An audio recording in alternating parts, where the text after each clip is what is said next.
người nhắc xong nó khai vào. khai đấy ạ. Mấy gì cũng đúng rồi. Tôi sản cây luôn à? Là mua áp phang. Cây áo tủ người nhắc xong tao. Đi dàn đó luôn. Rồi mỗi chân tại tôi kia. Ủa anh tôi tao mà chắc là. Số tháp bằng tao tao quá. Tỷ chứ vậy ạ? Số mũ con cầu là.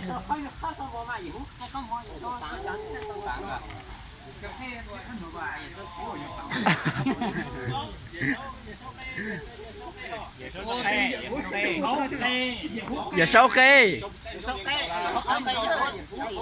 Giờ hỏi anh chơi kế. Giờ hỏi anh chơi kế.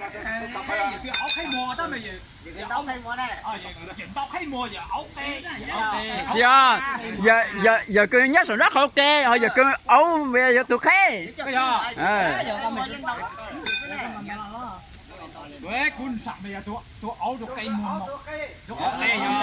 Tụi con nhất số đất ok vô.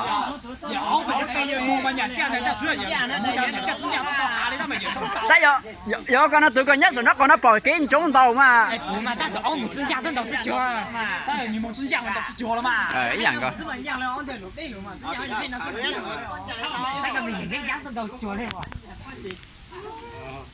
cái em mới đã tự biết không phải này hàng lý to này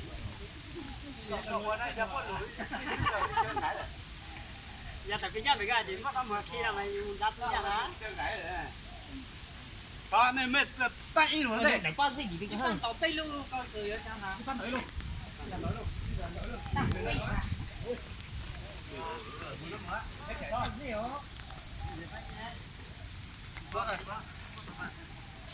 Giờ mà nó sử dụng không vừa đâu mà.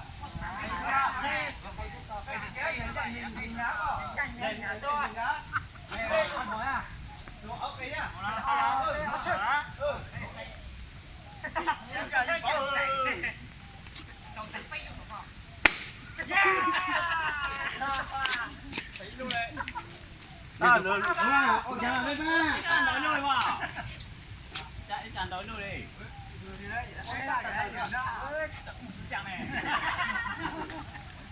Ủa rồi bây giờ lo chính phải giờ bây giờ tụi vậy lo bị nó má chủ ta.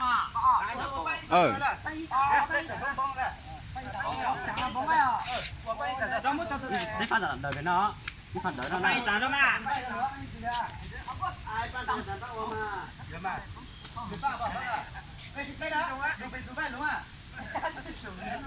Thấy rồi nó. Đó là chấp bé. Đó từ đứa to. Mà. Tỷ đi.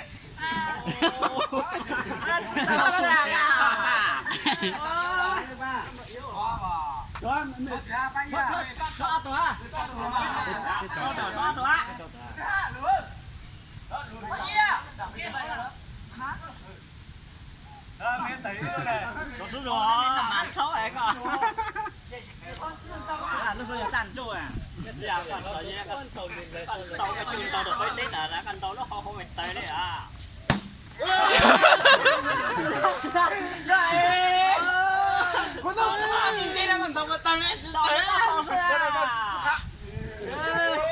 Chắc là con sáu cái thời cơ.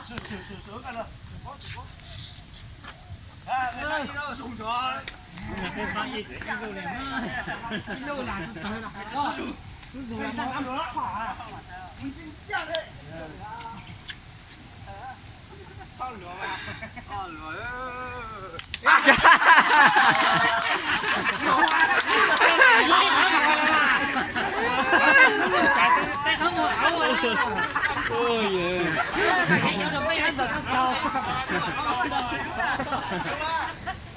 Cái tôi được cái sâu chỉ cái đâu.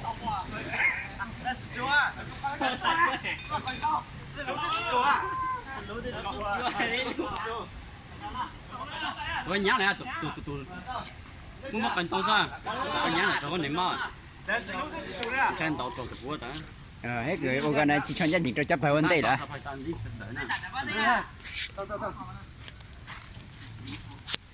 Tụi cái áo cái của lượng cái xe nữa trong cái chụp chỉ cái lượng rất cho lượng chỉ có gì đó, đường tàu nhận tàu chẳng tàu.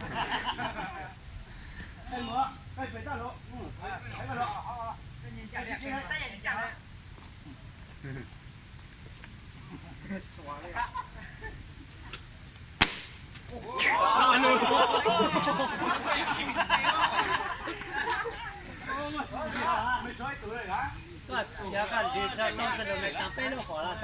要你稍微打打了。哎，对，你转身就是，没放背。背多少条路的大好。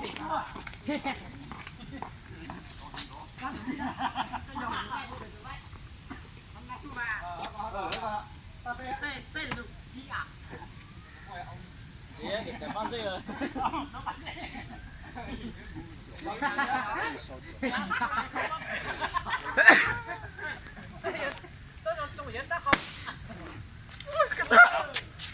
干真难抓。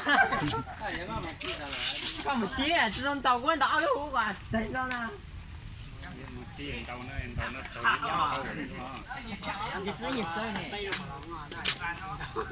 你打路过，打路过呢。我马干，这怎么样？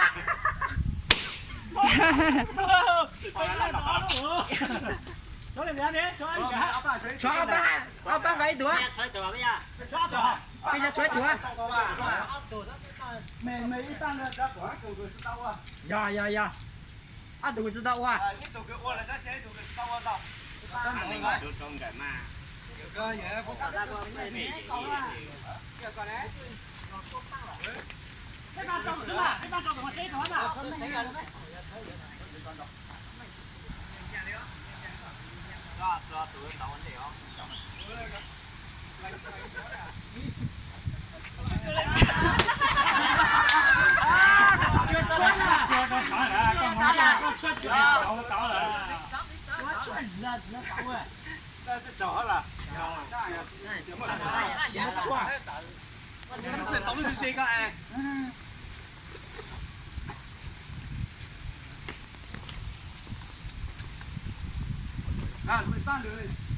这把背哟。背吧。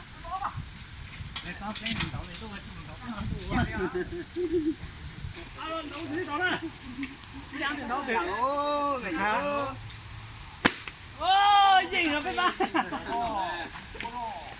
大背，来把一啊，半个球奥了啊。把奥多